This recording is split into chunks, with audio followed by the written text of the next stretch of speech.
Hello and welcome to the Lharbur Show. My name is Luke Harbur. I am your guest. I am your host. And today we have the incredible Nick Haines from KCPT. Nick, how are you doing today? Well, I wanted to be the host, so you're making it. So I don't like to ask questions about myself. So this is a first for me. And you were so impressive. I was willing to do it all. And it was the homemade quiche that really quiche at the took beginning. it over the edge. Fair enough. Well, are you ready to jump into the first segment of the show? Alrighty. Harbur Hot Takes. Let's do it. Okay, so for Harbur Hot Takes, Nick here gets 3 random topics, and he only gets 1 sentence per topic for his opinion. Okay. British people are not very economical with words, so you're making it tough for me. Okay, well, in that case, I'm excited. Here we go. Alrighty. So for the first topic, Nick, my question is, have you ever worked on the job while not sober? I was one of 12 people taken on by the BBC in radio when I was growing up. And rather than getting any congratulations for that major achievement, my grandmother pinched my arm and said, "Mind the drink," because the only people she ever knew who were journalists drank. And I have to say, well, I've never been around too much alcohol, and I've not been drunk while working. Okay, very, very good. Very good. I was a run-on sentence, but I did it. You did it. It was very good. Okay, the number 2. What is your opinion on reporting bias? It happens, and we're all creatures of our environment. My personal view is, though, I'm not there to condone or condemn. I'm there to chronicle and understand. Wow, very beautifully said. Okay, and the last random topic for Harbur Hot Takes. What is your opinion about the least favorite part of your job? I spend most of my time booking people, and it's constantly trying to get people to come in and do shows, and a lot of people don't necessarily want to do something. You get the same old people who want to be on television, and I really have to be very creative in making sure we're representative of the community we serve. That takes a lot of work. Beautifully said. Way to go! You did the first segment! We got the first segment done. Okay. And now we have our second segment of the show, which is Harbur Talk. Nick and I have 3 topics that we're going to explore within a 9-minute period. We can talk about those topics as long as or as short as we want to. Nick, are you ready to do this? Let's do it, Luke. Okay. We are starting the 9-minute timer in 3, 2, 1. So the first topic that I want to talk to you about today, Nick, and it came from someone who submitted it on Instagram, is fake news. Now, why do you think someone would feel that's something taboo to talk about? You know, something it's said all the time these days. Fake news, and I hear it. For instance, we had the mayor of Leawood complain to me about a show we did. It was something related to a news item in Leawood, and she says, "Nick, this isn't exactly the way it was. I don't want you to be accused. I don't want anybody accusing you of fake news." So, what is fake news? And I think is it just things you don't agree with? And I think that's the problem today. Yes. We're just throwing it out there for anything that doesn't meet your own view of the world, your own worldview. I've been on panels. I have hosted them. It's a challenging area. That does not mean that there is news out there that is done. There is news that is inaccurate. Yeah. But fake news is really the purposeful manipulation of the news to create some sort of result. And that doesn't mean just because the Kansas City Star didn't get a detail right, or Nick Haines at KCPT on his Week in Review program got something wrong, that there was the motivation was to be malicious. And I think that's at the heart of it. What is the motivation behind the journalism? And I think that's what people should be asking all of the time. All of the time. So regardless of what news outlet that you're listening to, watching, or reading, what is the motivation behind that story? And if it's about name-calling, is it about tearing somebody down? Is it about embarrassing someone? Or is it about helping you understand an issue better? That's what we should be looking at. And that, I hope I try to do. But it's just become a constant. And it's an easy throw from people who don't like what you're doing to complain about something. 100%. So it's like when people say the word busy, by the way. People say the word busy all the time. Well, everybody's busy. It doesn't mean anything. Everyone's busy. Fake news has lost its potency because it's been thrown away so many times. Now, there is some areas, though, that are of concern. We've had now stories. There was one in Florida, actually, at the newspaper, where somebody took over the identity of a reporter and then did a story using the identity of the reporter. We know today that you can manipulate images and video to create the impression that somebody said something when they did not. Right. Make somebody look like they were drunk by slowing it down. I saw some of Joe Biden that way, to make him look like he was not completely at full mental capacity, right, by manipulating the video. That is fake news. But most of the things that are being used are just things that people do not care for, and it doesn't meet their worldview. Right. Well, it's very beautifully said in the sense, too, that, you mentioned news framing, how a story is framed and why, in order to get across a certain, message. And I know that when it comes to, at least when I was at Ithaca College studying journalism, something that we dug into pretty deeply is Pew Research Center,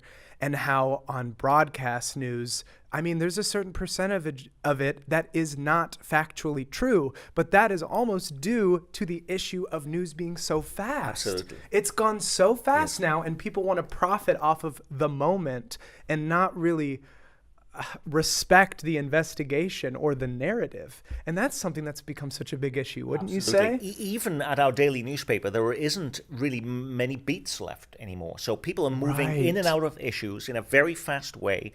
They haven't been able to do their research, and so the errors do take place. And there are fewer editors than there were before. So just the mechanics of the news business has changed dramatically. So again, going back to the motivation, were they trying to purposely manipulate you to believe something else? Or was it just because of the limitations of the news gathering process that they had to rush to get that story on? Beautifully said. Well, in that case, talking about beats and doing beats within news, something that I also want to talk to you about personally today is guns. And the reason why I want to bring up this topic is in Kansas City, I recently read we're one of the top, I think, 15 or 20 cities in the United States for our homicide rate. Now, for you, Nick, and someone who is constantly informing themselves, about local issues, why do you think this is a taboo topic? Because there are certain issues you deal with that you're never going to win on. Abortion would be one, guns is another. Mm-hmm. And it's amazing, you'll be surprised at how many people do carry guns, and that goes beyond the entire ideological divide that surprises me. Now, having come from Great Britain where we didn't have guns, and even the police, by and large, don't carry guns. That was a change for me. But I used to cover the Kansas legislature, and I used to go up to Topeka every day, and the issues of guns and violence would come up all of the time. And what was interesting was that rural-urban split. And if you ever had testimony on what was happening with crime and what to do about it, you had city police officers, city police departments coming up to the legislature saying we needed to do something about guns. But by and large, sheriffs in rural areas were opposed to it. And the reason for that is if you are out in a rural part of Kansas or a rural part of Missouri, how long is it going to take if you have an intruder in your home or your ranch or your farm for the police to arrive? Right. You're on your own. Yeah. You need a weapon. That's a great point. But we are living in a society. So some people, you cannot rely on police protection by the very nature of your geography. I think that's an important matter. And we are still dominated in Kansas and Missouri by rural legislators. So I think that's an important point. There's also a lot of rush to judgment on certain things about, is one thing going to solve an issue? And we know, for instance, that people will, even with the gun laws we have in place, do people care about those rules? They will get those guns illegally. Right. And so you can put up all these... So you can have all these rules in the books. Why aren't we enforcing the ones that we already have? I get that. But if we ever touch that issue, you're going to get a very polarized view. And then you'll hear what we talked about at the beginning of our program, fake news. Yes. If you talk about it in one way, then you get people accusing you of fake news on it. I will say on a personal note, I have benefited from being from a country with no guns. And I was stopped by police for speeding going onto a highway entrance, very close to where we are right now doing this recording. Uh-huh. And the police officer on a motorcycle stopped me and he says, do I detect an accent? And I said, yes, I'm originally from the UK, though I'd lived here, for decades. And I said, my uncle is second in command of police where I live. And he told me, I'm just telling him it, that the moment that British police would carry guns is the day he would leave the police department. And the officer says, I don't blame him. I'm just giving you a warning. That was the first time in my entire life I got a warning instead of a ticket. My wife only gets warnings. I always get tickets. So by using that information, I was able to get myself out of a ticket. So I felt pretty darn good about that. No, that's interesting. Now, I will say, let's segment into our last topic. Alrighty. It was very well said. Let's talk about something you really wanted to bring up. Yes. Because in hearing about the accent part Yes. of your story, Yes. let's talk about assumptions. Absolutely. Now, why did you want to talk about this today? Well, there's a lot of assumptions, people have of you because you have a British accent. And some people say, I was at Firestone one day and somebody said, did KCPT hire you because of your accent or do you have... And I said, I'd like to believe I have some other skills too. But right. with the British accent, it sort of cuts both ways, as it does with many people who are a little bit different, that... it can be a positive and it can be a negative. And I think a lot of people's assumptions, they're thinking, British accent, they're thinking Downton Abbey, and they're thinking of all these shows and the kind of background that you come from. Right. And I come from a very working class background. One of the largest steel plant in Europe is in my hometown. It is on the beach, but on one side of the beach is the British Steel Corporation. On the other side is the British Petroleum Chemicals, and all of those fumes are coming up in the air, and it's actually got one of the worst health outcomes of any town in the United Kingdom. Really? Absolutely. I came from a single-parent mother who I was the first person ever to go to university. I remember even as a child, my mother telling us, I was one of three boys, let's go behind the sofa because the bill collector was coming. We'd hide behind the sofa because we didn't want them coming in taking our stuff. And I remember that. We never had a car. We lived in public housing most of my life. And that one of the things about journalism, which we started with fake news, is that that we have a view of the challenges of journalism and the lack of diversity in journalism. And it's actually been said the biggest gap in journalism is the lack of socioeconomic diversity. That even people of color who work in journalism are people who have come from the same backgrounds, if they're African American or Hispanic, as the people doing the hiring. There are very few people actually like me who have come from lower socioeconomic classes who go into journalism and are in those newsrooms. Right. And so that, I think, is an important thing. It changes your nature of the world and your empathy for people who are falling through the cracks. But that was part of my background. The other part of the background is that at the age of 40, my mother took her own life. At the age of 45, my brother took his own life. And so mental health has been a big area for me. Yeah. And that changes your assumptions too, because I have a wife here and 4 children. But, about what you do about decision making, I do things now. If you want to take a trip, let's do it. You don't know what's going to happen tomorrow. And so it leads to a much more short-term thinking based on that background. And so I think people really realize, journalists are human beings. We try to be representative of the community we serve. And when I share the story, and I rarely do, this is the first time I've probably done it in a public fashion, but people always share their own stories. People who are well known in journalism in this community will tell you their own horror stories, their own fights with a lot of different issues.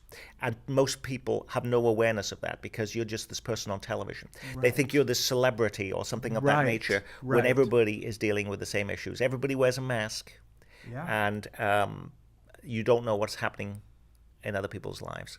Wow. Nick, thank you so much for your time today. This was just spectacular. Well, thank you for making me feel comfortable and giving me this opportunity, Luke. I think the world of you. You're a very creative man. Oh, thank you. Are you ready to do the end slate? Let's do it. Okay, here we go. Pause, play, be kind, make a difference. We'll see you guys soon. Oh, yes! I'm following you!